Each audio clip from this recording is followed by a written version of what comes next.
Salam alaikum sama gars yi j'espère que yéen a ngi si jàmm tey dañuy analyser jeu équipe nationale bu Sénégal bu Aliou Cissé si double confrontation bi mu am contre Mozambique lors de la troisième et quatrième journée des éliminatoires pour la Coupe d'Afrique 2023 à Abidjan. Donc, sans plus tarder, on va vous montrer quelques spécificités du jeu des poulains d'Aliou Cissé lors de cette double confrontation.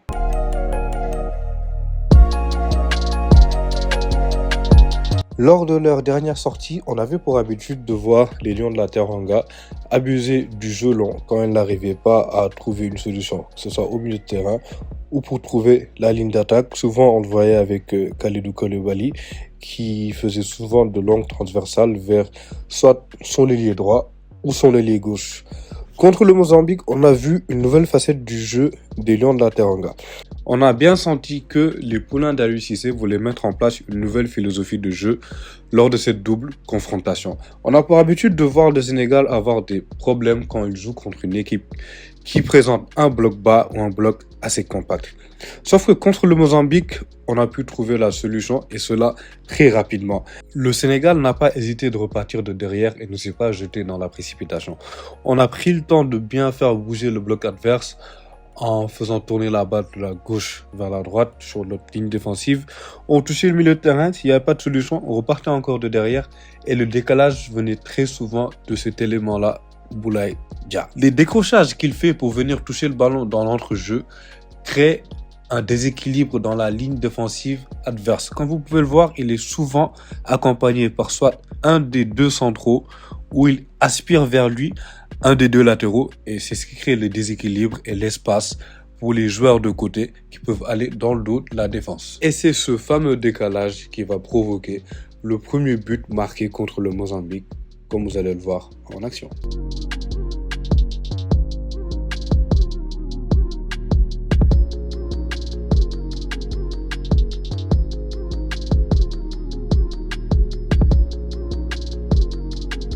Ici encore, la même situation se reproduit. On fait tourner le ballon entre le milieu et la défense pour trouver la faille. Et le décalage, il vient encore d'un décrochage de Boulaye Dia. Cette fois-ci, il est suivi par un des deux centraux avant de faire un décalage vers Iliman Ndiaye.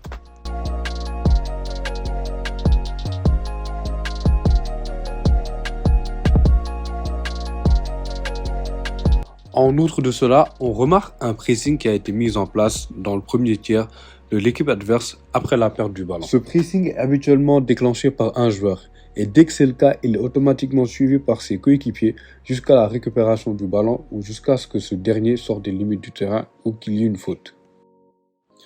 Et comme nous allons le voir ici en image, c'est ce fameux pressing qui va entraîner le quatrième but inscrit par Boulaye Dia contre le Mozambique lors du match aller.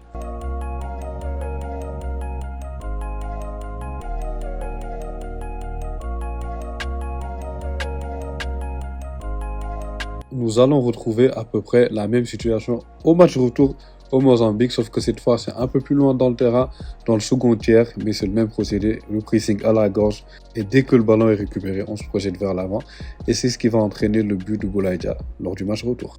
Donc c'était notre analyse de la loupe pour cette double confrontation du Sénégal face au Mozambique lors des 3e et 4e journées de ces qualifications pour la Coupe d'Afrique 2023 à Abidjan, qui aura lieu en janvier 2024. Même s'il a beaucoup été critiqué dans le passé, on sent que notre coach il s'améliore lentement mais sûrement au niveau tactique. Espérons que ça sera de bon augure et qu'on ira à Abidjan pour faire le doublé CAN 2021 CAN 2023.